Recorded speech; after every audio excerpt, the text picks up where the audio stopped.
Hi, and welcome to this tutorial for MachiningCloud's user upload that is also known as Add Item. So from the home page, you can access this by My Workshop and then My Inventory. And from here, you can just add an item. So you can add it manually or you can import from a file. We recommend using the import GTC package. So this is a tool that I've previously downloaded from a manufacturer's website, which is in this zip file is the GTC package and also the P21 data file. So select and open. And then from here, I need to select an inventory to add it to. So I've previously created some inventories in here, but I'm just going to add it to the standard MachiningCloud inventory and then import. So once that's been brought in, I can just close this.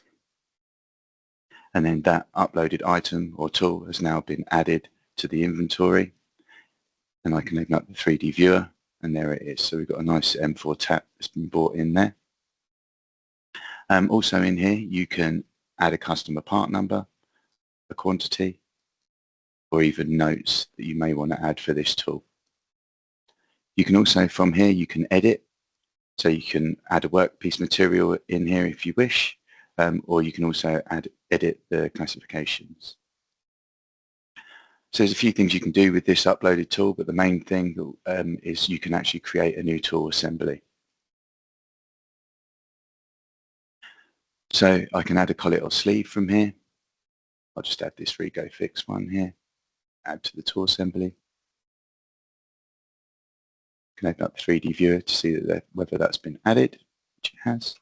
And then I can add an adaptive item. Now, I might not want to use RegoFix again, so I can select that. Let's try a Lindex Nicken. Just make sure there's a 3D available.